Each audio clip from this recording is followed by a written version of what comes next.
Donc Daf Bet Amoud Bet, troisième ligne en haut, c'est le second cas de la Mishnah où il était question d'un témoignage qui portait sur un homme et on témoignerait sur cet homme qu'il est chayav, qu'il est coupable, qu'il est accusé de galout, d'exil, parce qu'il aurait tué involontairement, peine prévue par la Torah dans ce cas, c'est précisément l'exil, c'est la galoute.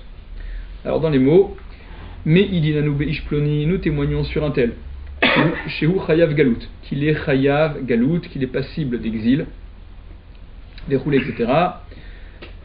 Même question d'Agmara, Mina hanemile, d'où sont ces choses, c'est-à-dire d'où sort ce din, à savoir la non-application de la hazama classique, pourquoi ne sont-ils pas exilés?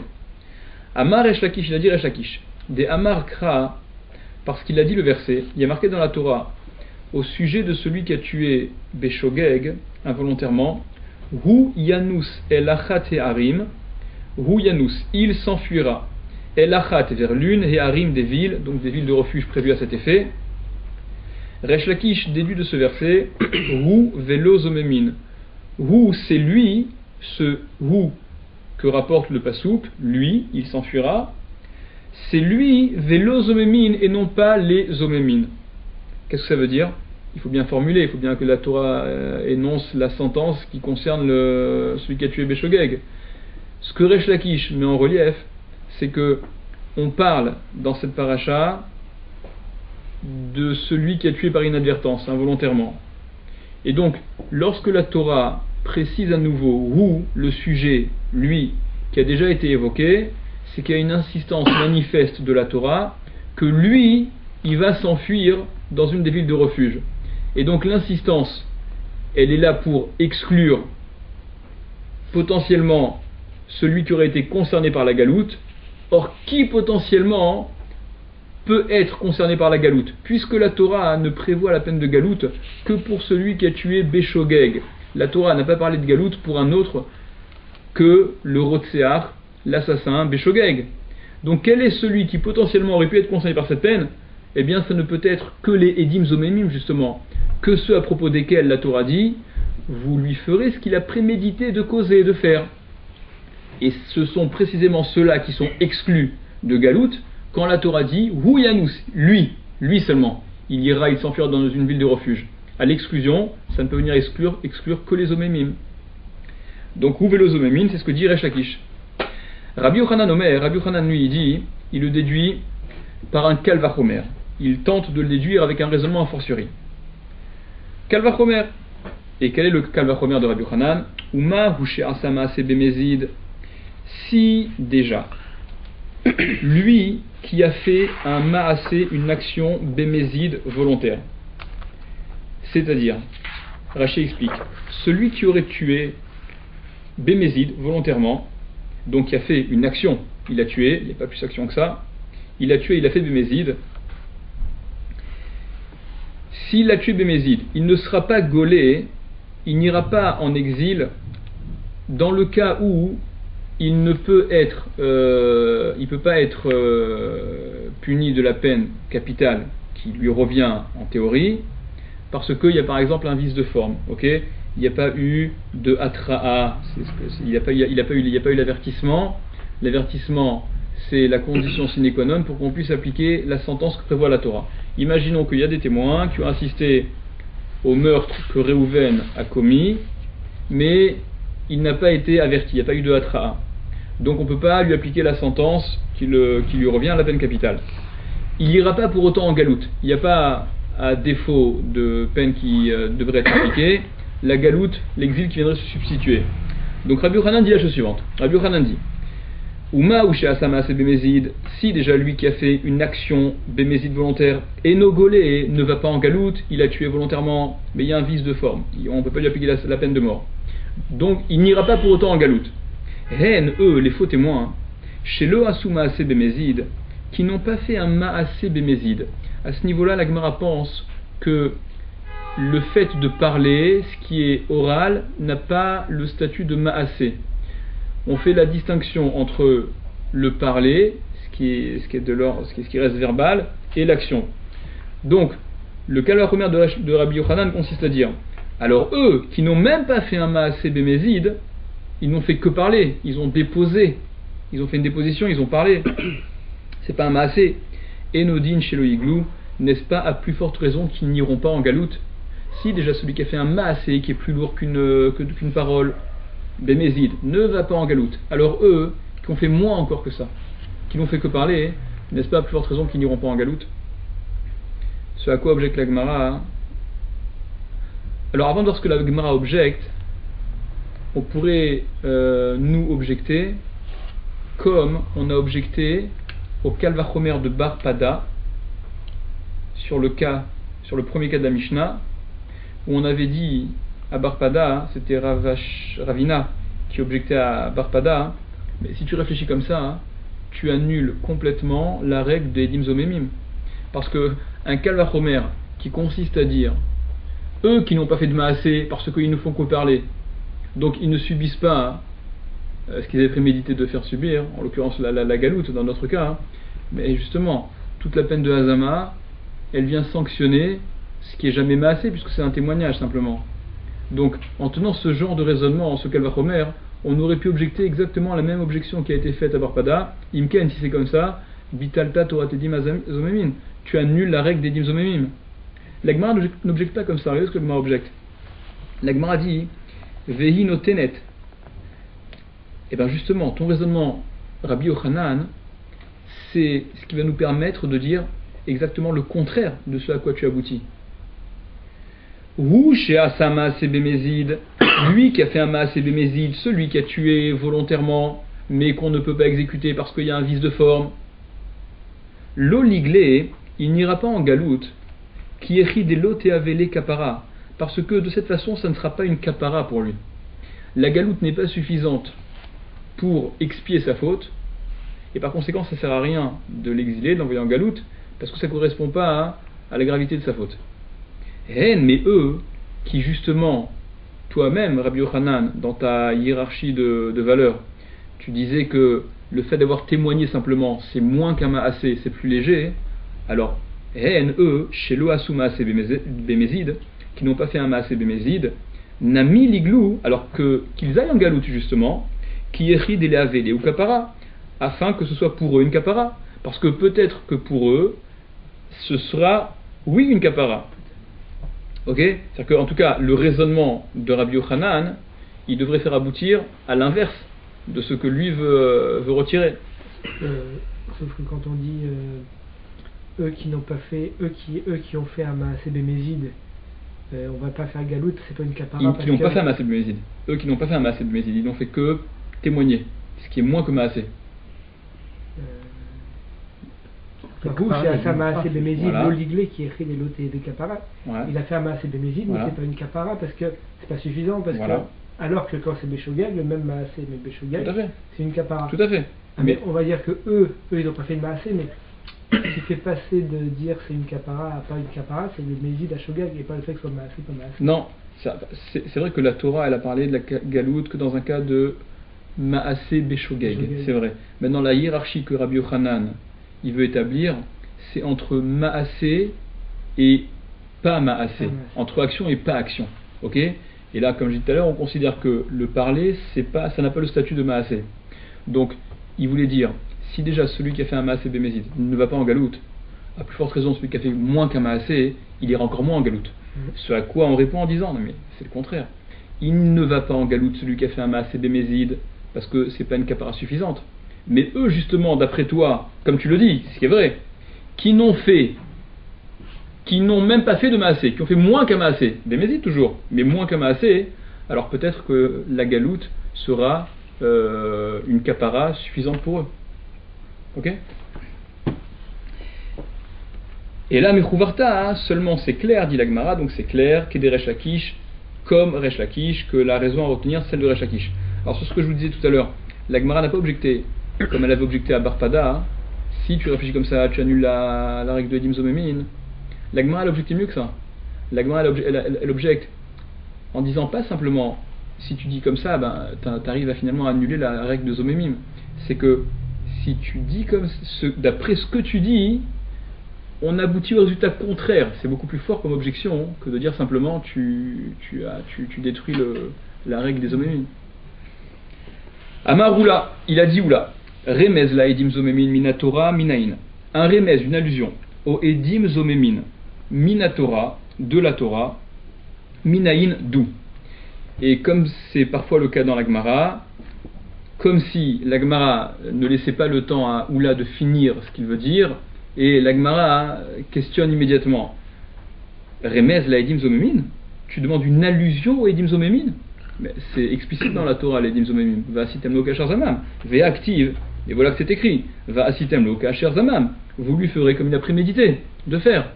Voilà le din des edim zomemin.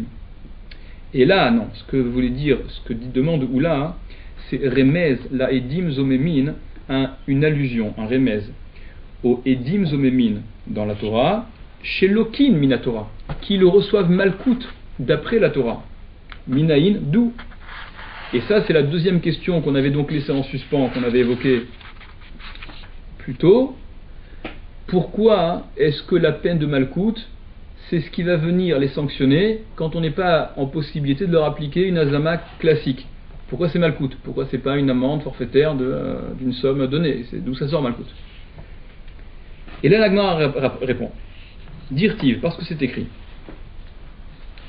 Vehit diku et atzadik, ve'ir shiu et aracha. La Torah, lorsqu'elle évoque un litige entre deux personnes, la Torah dit Ve'aya ki eriv ben anashim, et lorsqu'il y aura une dispute entre des personnes, Venigeshu el mishpat, ils iront donc au tribunal, Ushfatum, on les jugera, Ve'it diku et atzadik, ils rendront tzadik le tzadik, ils blanchiront le tzadik, l'innocent, ve'ir shiu et aracha, ils rendront racha le racha, ils accuseront le racha. Pasouk qui suit, verset juxtaposé, juste après, ve'haya im bin hakot aracha, et ce sera dans le cas où le racha, il est bin hakot, il est passible des coups. La Gemara rapporte ces deux versets. La Gemara dit il est écrit Ve'itzidiku et tzadik v'irshu et aracha, ils rendront tzadik le tzadik et ils rendront racha le racha. Ve'haya im bin hakot aracha, et ce sera dans le cas où le racha doit et chayav malkout, doit subir et passible des coups.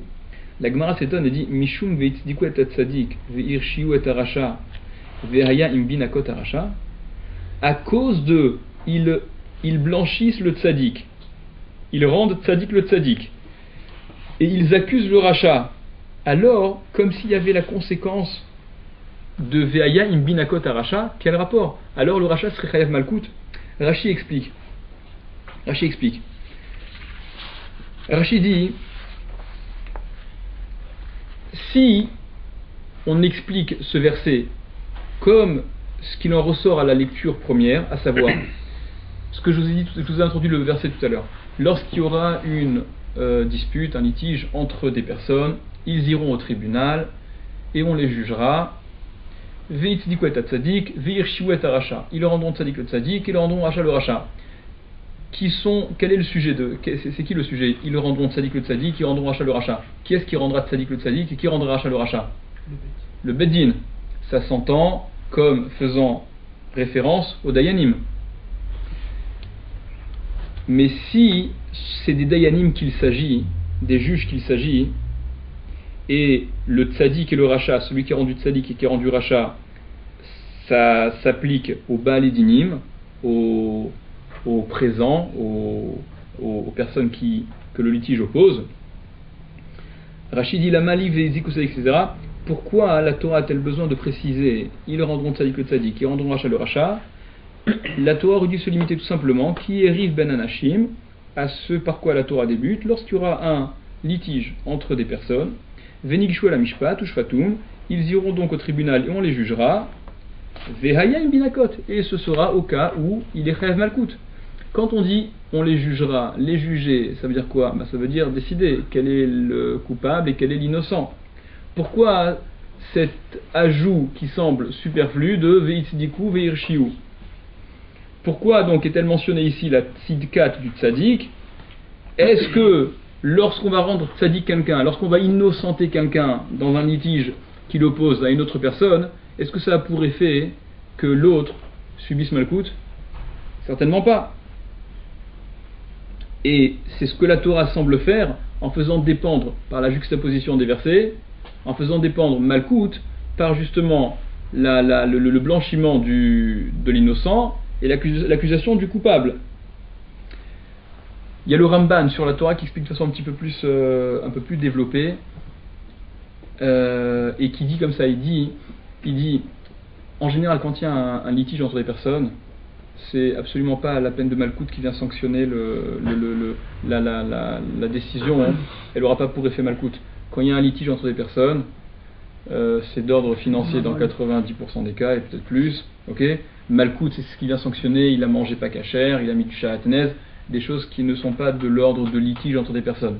Okay, s'il y a cette juxtaposition-là, en tout cas ce qu'il en ressort, c'est que seconde lecture à avoir, c'est que Ve'it diku et tzadik, ve'ir shiu et aracha, ils rendront tzadik le tzadik, et ils rendront racha le racha. C'est pas des juges qu'il s'agit, qui rendent tzadik ou qui rendent racha. C'est le deuxième couple de témoins qui, par leur témoignage, réhabilite celui qui a été accusé à tort. Donc, ve'it diku et tzadik, il réinnocente celui qui était tzadik depuis le départ. Ve'ir shiu et aracha, et ils rendent racha, le racha, c'est-à-dire le premier couple de témoins qui avait témoigné à faux. Alors, dans un cas où la hazama classique n'est pas applicable, ve'haya imbinakot aracha, ce sera dans le cas où le racha, c'est-à-dire le couple de faux témoins, serait chayav malkout. Et dans quel cas serait-il chayav malkout? Dans le cas où on ne peut pas appliquer la hazama classique. Donc c'est ce que la Gemara dit. Donc la Gemara s'étonnait, expliqué avec Rashi, par Rashi et par le Ramban, un peu différemment. Est-ce parce que on rend tzadik le tzadik, on rend racha le racha, que la peine de malkout s'ensuit? Si c'était à lire de façon superficielle, comme on l'a dit, lecture première, que le sujet de il rend tzadik et le rend racha seraient les dayanim, les juges, quel rapport avec la malkout qui serait là comme conséquence? Et là seulement, dit la Gemara, de quoi s'agit-il? Que vient dire la Torah? Edim shir shiuet tzadik, des témoins qui ont rendu racha le tzadik, qui ont accusé à tort celui qui était tzadik, qui était innocent. Va'atu edim achrine, et sont venus d'autres témoins. Ve'it dikuet tzadik de meikara, et ils ont rendu tzadik le tzadik du début, c'est-à-dire ils ont réhabilité celui qui était tzadik à la base, qui est innocent, qui avait été accusé à tort. Veshavinu les hané rechaim, et ils ont donc rendu ceux-là, les premiers témoins, les faux témoins, ils les ont rendus racha, ce sont eux les rechaim dans l'histoire. Alors vehaya imbinakot racha, et ce sera dans le cas où il y aurait donc la peine de malkout qui s'ensuit. Voilà la réponse à la question de Oula, un remèze, une allusion dans la Torah que les edim zomemim peuvent être sujets à malkout.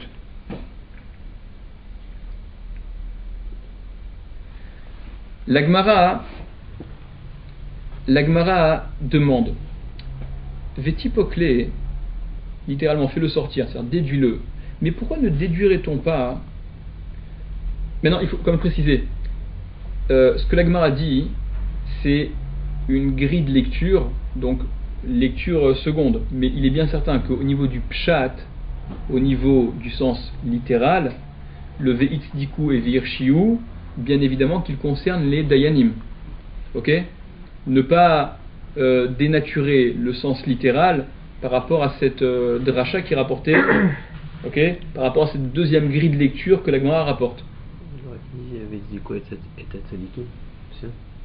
Alors, quand on parle des témoins, comme on disait hier, on parle du couple de témoins, on en parle au singulier. D'accord? Donc, et puis en plus, comme c'est une lecture, une grille de lecture un peu comme ça, une seconde grille de lecture, limite ça aurait pas trop bloqué.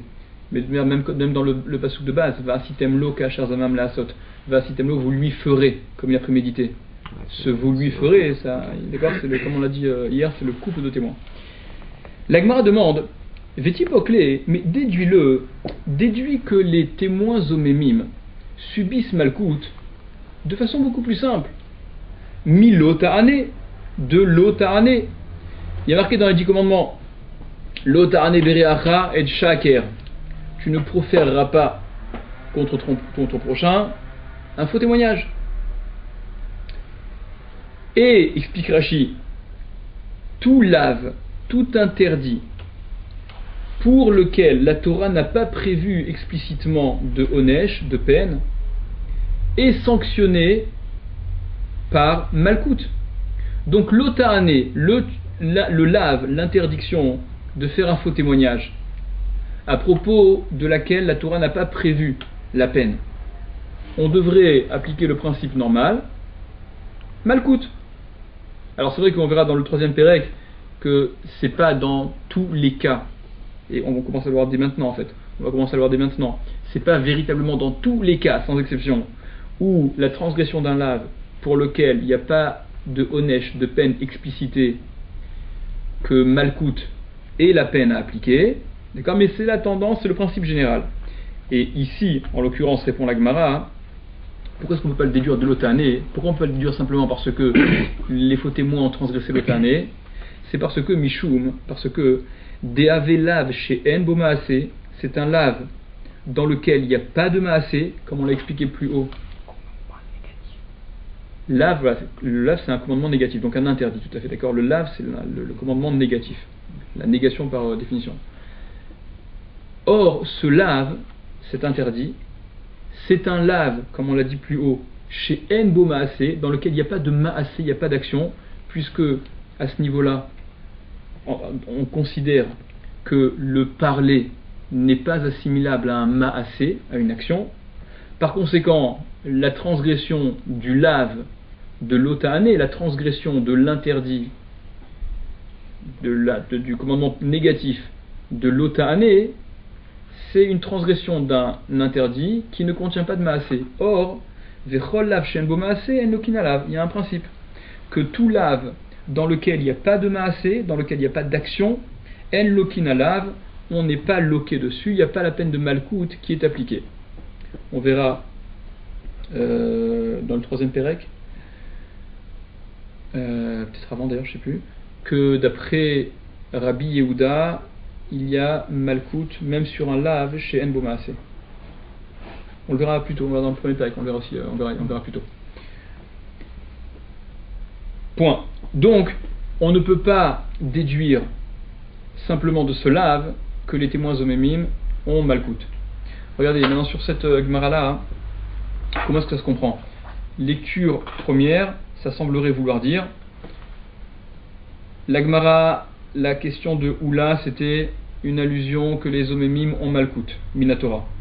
Ce à quoi on a répondu, ve'it diku, ve'ir shiyu, avec la juxtaposition du pasouk, ve'ayam binakot arasha, comme on a expliqué.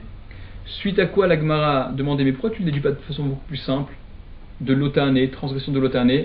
Ce à quoi on répond, non, parce que l'ota'ane, c'est un lave particulier qui ne débouche pas sur la peine de malkout, parce que c'est un lave qui ne comporte pas de maaseh, qui ne contient pas d'action. Au final, donc au final, pourquoi ont-ils malkout? Lecture première, ça semble vouloir dire, donc on refuse cette proposition, cette dernière proposition de la Gemara de l'ota'ane, et ce qui est à retenir, c'est ve'it diku ve'ir shiyu, comme on a expliqué auparavant. Il y a des rishonim qui expliquent comme ça, le Meiri entre autres, j'ai vu, il y en a d'autres.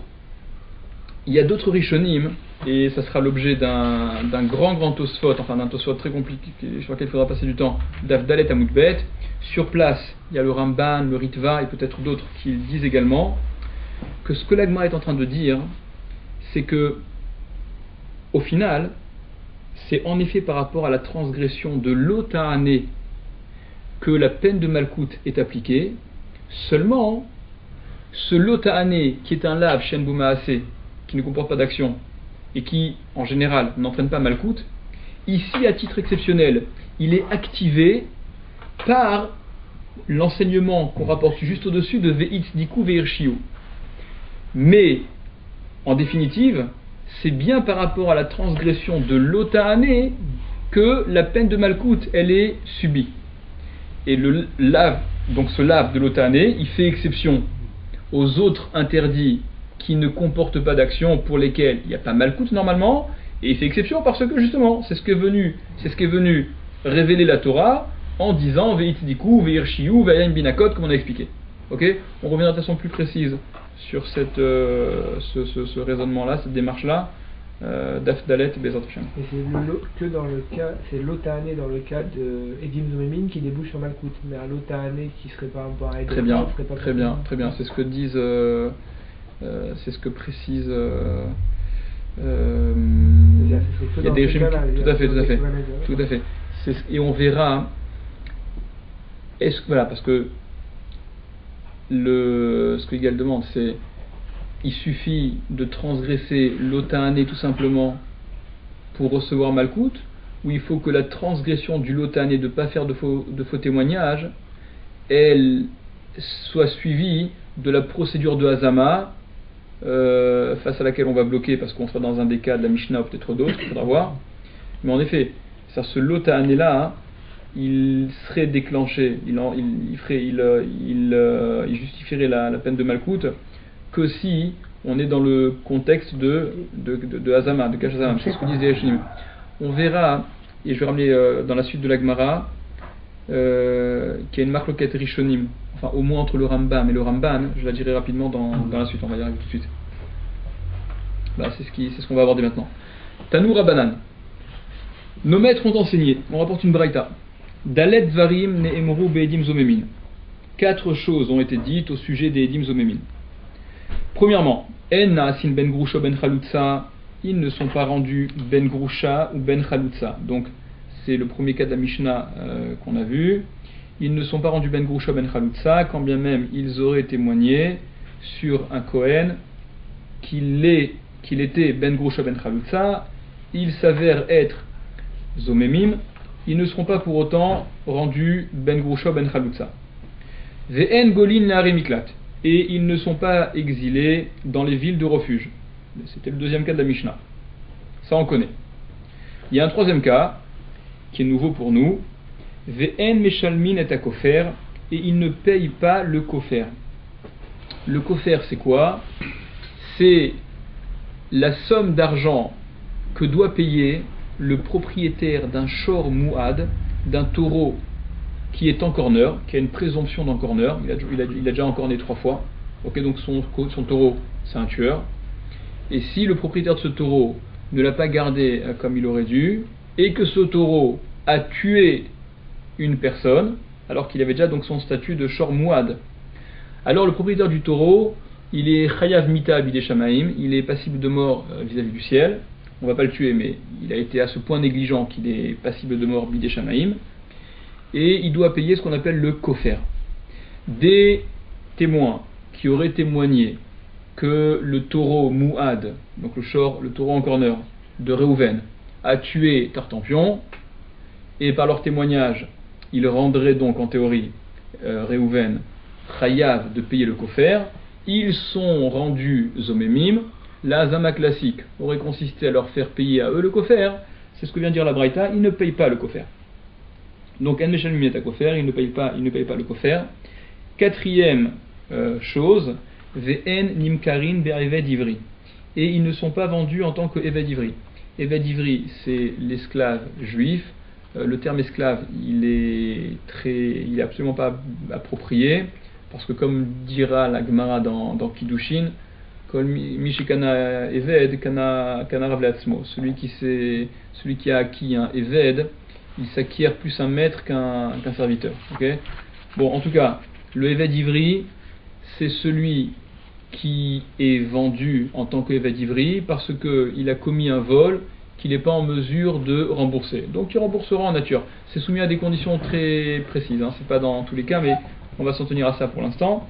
Dans un cas où, en théorie, il aurait dû être vendu comme Eved Ivri, les témoins témoignent sur une personne, on le développera un peu plus dans la Gemara, qu'il doit être vendu en tant qu'Eved Ivri, qu'il a commis un vol qu'il n'est pas en mesure de rembourser, on verra précisément, qu'il est Eved Ivri. S'ils sont rendus eux-mêmes, ils ne seront pas eux-mêmes rendus Eved Ivri. Ils ne sont pas rendus Eved Ivri à titre de Hazama classique qu'on aurait pu envisager. Il y a une cinquième chose qui est rapportée au nom de Rabbi Akiva, Mishum Rabbi Akiva Amrou, au nom de Rabbi Akiva, ils ont dit Af en meshalmin al piatzman, aussi ils ne payent pas al piatzman de leur propre aveu. Rashi explique qu'est-ce que ça veut dire ils ne payent pas de leur propre aveu, et Rashi dit Imuzmu be'eddin, s'ils ont été rendus eux-mêmes dans un bet-din. Ils ont témoigné, ils ont été rendus eux-mêmes. Velo ispik ba'aldin la'amidan badin, à la zamatan, mais celui sur lequel ils ont témoigné n'a pas eu le temps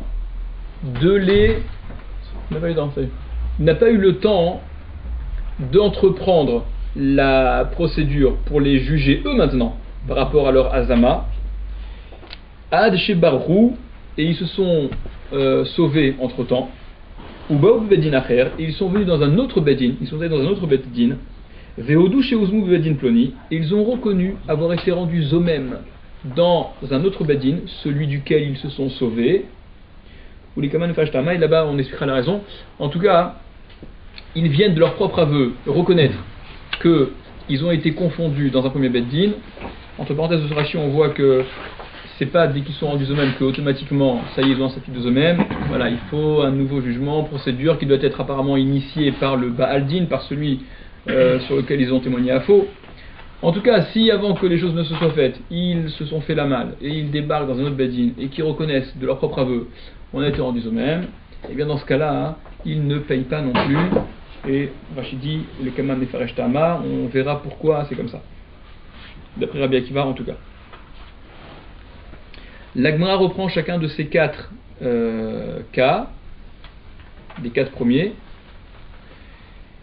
Ils ne sont pas rendus ben grusho ben chalutza, qui était amaran, comme on a dit. On sait pourquoi. C'est ce qu'on a développé au début. Ve'en golinar et miklat, ils ne sont pas exilés dans les villes de refuge, qui était amaran, comme on a dit. C'est ce que Resh Lakish expliquait.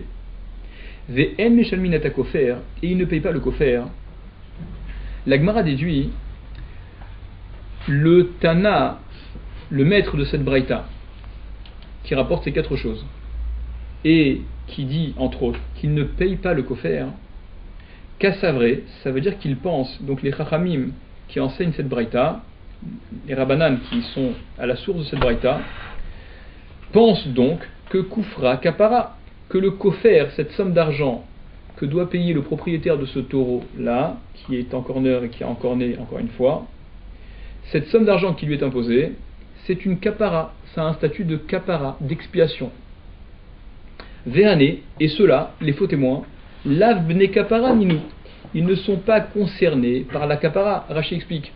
Et ceux-là, les faux témoins, ne payent pas le kofer parce qu'ils n'ont pas eux-mêmes de taureau mouad qui a encore né pour qu'ils soient concernés par ce chiyuv, cette obligation de kofer.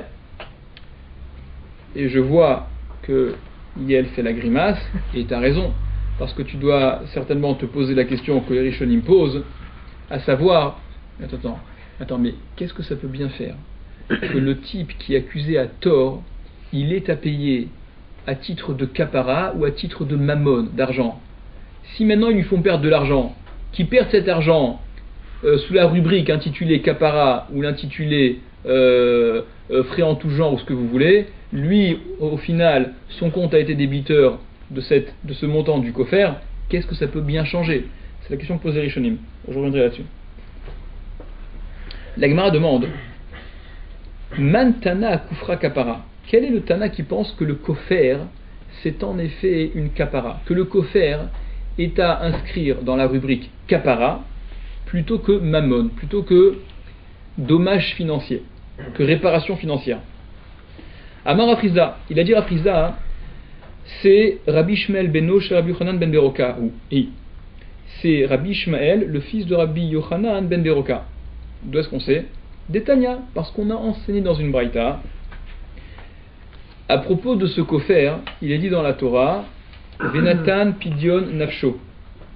Il donnera, donc le propriétaire du taureau en corner, qui n'a pas assumé sa surveillance comme il aurait dû, il donnera, il payera, Pidion Nafsho, le rachat de sa personne. À ce sujet, sur cet extrait de Pasouk, il y a une marloquette, il y a une discussion. Dme Nizak, d'après Tanakama, d'après le premier enseignant de cette braïta, cette somme, c'est Dmei Nizak, c'est la valeur de l'endommagé, c'est-à-dire ce que valait l'encorné, celui qui a été encorné, celui qui a été tué. Rabbi Ishmael ben Osh Rabbi Yochanan ben Beroka Omer, et Rabbi Ishmael, le fils de Rabbi Yochanan ben Beroka, dit Dmei Mazik, la valeur du mazik, la valeur de l'endommageur, c'est-à-dire le propriétaire du taureau doit payer l'estimation de ce que lui vaut. C'est Rabbi Yochanan ben Beroka qui dit ça. La Gemara dit Maïlav, n'est-ce pas, Beha Kamiflege, que c'est en cela qu'ils sont en marloquette, c'est-à-dire des Mar Savar Koufra Mamona ou Mar Savar Koufra Kapara. Il y a un qui pense que le kofer c'est du mammon, c'est de l'argent. C'est celui qui dit que ce qu'il faut payer c'est la valeur de l'endommagé, comme si on réparait les pots cassés quelque part. Et Mar Savar et l'autre pense que le kofer c'est kapara, c'est une expiation. C'est Rabbi Ishmael qui dit que la valeur à payer est la valeur du mazik, de celui qui a endommagé, celui dont le taureau en corner a tué. Donc en payant ce que lui-même vaut, c'est comme s'il se rachetait. Donc ce serait ça l'objet de la marloquette. Un pense qu'offert c'est mammon et l'autre pense qu'offert c'est kapara. Amar Rav Papa, il a dit Rav Papa, non, pas du tout, t'es pas obligé de déduire, cette déduction-là n'est pas forcée. Découlé Alma, je te dirais que tout le monde, aussi bien Rabbi Ishmael que Tanakama, pense que Koufra Kapara, que le kofer c'est une kapara. En effet, le kofer c'est une kapara. Le kofer c'est essentiellement une kapara. Veacha Beha Kamiflege. Veacha ici, Beha Kamiflege, c'est en cela qu'ils sont en marloquette. Quel est l'objet de la discussion? Mar Savar, il y en a un qui pense Bedenizak Shalminan, c'est par rapport à l'endommagé, à celui qui a été tué, qu'on évalue. Ou Mar Savar, et l'autre pense, Rabbi Ishmael, Bede Mazik Shalminan, c'est par rapport au mazik, par rapport à l'endommageur, par rapport au propriétaire du taureau qu'on évalue. Là-dessus, la Gemara demande Maïta Mayude Rabanan. Alors, c'est quoi la raison des Chachamim? C'est-à-dire ceux qui sont en marloquette avec Rabbi Ishmael. Et c'est ce que Rashi explique. La question, elle se pose naturellement plus sur ceux qui diraient que le kofer est en effet une kapara, mais que malgré tout, il s'évalue par rapport à la valeur de celui qui a été tué. En effet, c'est plus logique si on réfléchit en termes de kapara, voilà, de payer sa propre valeur pour se racheter, plutôt que de payer la valeur de celui qui a été tué, qui semble plus correspondre à une réparation de ce qui a été des pots cassés. Quelle est la raison des Rabbanan? Et on avait vu Neymar Ashata le Mata, Venemar Ashata le Mala. Il y a deux psukim qui sont juxtaposés, où il y a le terme Hashata, décliné différemment, mais c'est-à-dire l'imposition, au sujet de la femme enceinte qui a été endommagée lors d'une bagarre entre deux personnes, et une des deux personnes qui se battaient l'a heurté, l'a fait avorter. Donc la Torah dit à son sujet, à celui-là, qu'il aura une somme d'argent à payer, Ka'asher Yashit Alav, comme il lui imposera, donc comme le mari lui imposera, c'est-à-dire la somme qui est équivalente à ce préjudice causé. Il y a le mot Yashit, il imposera, il lui imposera ce qu'il devra payer. Et il est dit également dans le pasouk qui parle du kofer, Ka'asher Yushat Alav, comme il lui sera imposé, au sujet de ce propriétaire de taureau, de shor muad, de taureau en corner. Donc les Chachamim disent, du fait qu'il y ait le même mot, Yashit, Yushat, Ashata, Ashata, cette imposition-là, Ma lehalan bedenizak, de la même façon que là-bas, au sujet de la femme enceinte, évidemment que c'est par rapport, la référence c'est par rapport à l'endommagé, c'est-à-dire la femme qui a avorté, Afkan, ici aussi bedenizak, c'est par rapport au nizak, par rapport à l'endommagé, c'est-à-dire celui qui a été encorné, mais les Chachamim peuvent en effet penser que le kofer est une kapara. Maintenant la Gemara pose donc la question sur Rabbi Ishmael. Alors Rabbi Ishmael, pourquoi ne tient-il pas compte finalement de cette espèce de Xera Shava, le même terme décliné différemment, qui semblerait, en tout cas d'après les Chachamim, qui vient dire que la référence elle est dans un cas comme dans l'autre, le nizak, l'endommagé. C'est évident qu'au sujet de la femme qui a avorté, c'est elle qui est référence. Et Chachamim disent, puisque le même terme est employé, c'est pas par hasard, c'est pour te dire que dans le cas du taureau en corner, la somme d'argent à payer, elle est à évaluer en fonction de la valeur du nizak, de celui qui a été tué. Et Rabbi Ishmael, qu'est-ce qu'il en fait? Pourquoi maintient-il, pourquoi pense-t-il que la valeur est à prendre en référence par rapport au mazik, au propriétaire du taureau? Venatan pidion nafsho active. Parce que c'est marqué Venatan pidion nafsho, il donnera pidion le rachat nafsho de son âme, de sa personne. Le sujet, c'est le propriétaire du taureau. Donc, ce dont il est question, c'est qu'il paye pidion nafsho, la valeur de sa propre personne. Verabanan, et les Rabanan alors, c'est vrai, qu'en font-ils de ce verset? Ils devraient être d'accord que la valeur est à fixer par rapport à ce que vaut le mazik. Les Khamim disent, en effet, pidion nafsho active, c'est vrai qu'il y a marqué le rachat de son âme. Mihu cependant, qui shaiminan, quand on évalue l'évaluation, bede nizak shaiminan, c'est par rapport au nizak, par rapport à l'endommagé qu'on évalue. C'est-à-dire, le pidion nafsho, le rachat de son âme, cette expiation-là, à ce propriétaire de ce taureau mouad, se fait en prenant pour valeur référence celui qui a été endommagé. Alors on avait rapporté, on avait soulevé le début de question, ce qui t'avait dérangé. C'est la question que les Rishonim posent. Le Ritva la rapporte également, le Ramban en parle, on va voir rapidement. Mais qu'est-ce que ça peut bien faire que les omémim, parce qu'ils auraient accusé à tort, ils auraient témoigné à faux sur le Shor Mouad de Tartampion, donc sur le taureau en corner de Réhouven, qu'il a encorné, qu'il a tué, et donc ils le rendent chayav, le propriétaire de ce taureau, de payer le kofer. Ils ne le payent pas s'ils sont rendus eux-mêmes, parce que le kofer c'est une kapara, et donc eux, comme dit Rashi, ils n'ont pas un shor mouad qui a tué, donc ils ne sont pas concernés par cette kapara, par cette expiation. Celui qui était accusé à tort, si le jugement était allé jusqu'au bout, apparemment, il aurait dû payer de toute manière cette somme, qu'il la paye à titre de kapara, d'expiation, ou de mammon, ou de réparation financière, d'argent, tout ce qui est plus argent. Qu'est-ce que ça peut bien changer, qu'est-ce que ça peut bien faire? Ok? Donc, les Rishonim parlent de ça. Il y a plusieurs réponses qui sont données. Il y a le Ritva qui en ramène quelques-unes. Le Ritva, dans un premier temps, il veut dire que, puisque c'est une marque locale dans la Gemara, est-ce que Memashkenin la kofer ou pas dans Bava Kama? Est-ce qu'on va forcer, est-ce qu'on impose le paiement de ce kofer si c'est une kapara, d'après celui qui pense que c'est une kapara? Et comme c'est une kapara, libre au propriétaire du taureau de vouloir expier ou pas, et donc il pourrait, s'il voulait, ne pas payer. Donc il ne l'aurait pas véritablement rendu chayav de payer cette somme. Ça c'est la première chose que le Ritva dit. Le Ritva après il ramène le pshat du Ramban, et le Ramban explique la chose suivante. Le Ramban dit que pourquoi la hazama ne s'applique pas, ne peut être appliquée aux omémim, aux faux témoins qui auraient témoigné sur le kofer, sur cette histoire d'un shor mouad, c'est parce que quelle serait la conséquence de leur témoignage? En fait, leur témoignage, il vient simplement mettre à découvert que le propriétaire de ce taureau-là, il est chayav mita bidé shamaim. Il est passible de mort bidé shamaim. C'est un dossier qui est entre Dieu et lui. Il est chayav mita bidé shamaim. Par rapport au ciel, il est chayav mita celui-là. Maintenant, et suite à ça, conséquent à ça, c'est qu'il est ce kofer à payer. Mais leur témoignage, si c'est de chiyuv mita bidé shamaim qu'il s'agit, si c'est d'une peine qui est bidé shamaim, qui n'est pas déléguée au tribunal terrestre, le ciel, il n'a pas besoin de leur témoignage.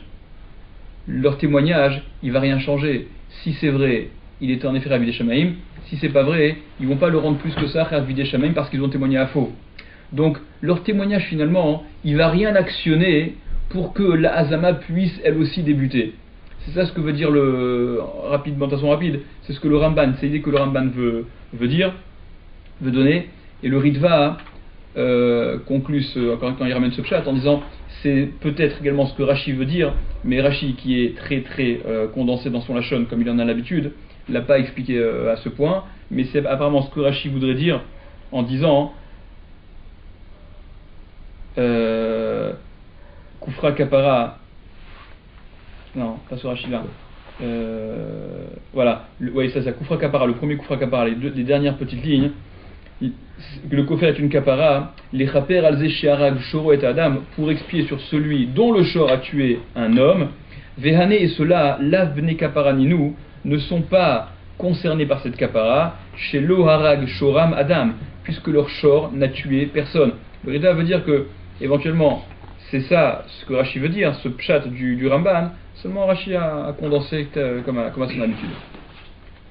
Passons à l'autre halakha qui était rapporté dans cette braïta, la quatrième chose, ve'en nimkarin be'eved ivri, et ils ne sont pas vendus en tant que eved ivri. Donc s'ils ont témoigné sur quelqu'un qu'il avait volé, et s'il devait être vendu en tant que eved ivri, on avait dit, il y a différentes conditions à respecter quand même pour que la procédure de vente en tant que eved ivri, quand un vol ne peut pas être remboursé, elle n'est pas évidente, il y a des conditions à ça évidemment. Mais en tout cas d'école, si ça devait déboucher sur ça, eux, même s'ils sont rendus zomemim, ne seront pas vendus en tant que eved ivri, que donc serviteurs juifs. Ça va Rav Hamnouna les Mémar. Il a pensé Rav Hamnouna dire que cette sentence-là, de cette braïta, elle n'est pas absolue. C'est pas qu'ils sont jamais vendus en tant que eved ivri. Il vient mettre un bémol et dire dans quel cadre s'applique cette halakha qu'ils ne sont pas vendus en tant que eved ivri si jamais ils sont rendus eux-mêmes.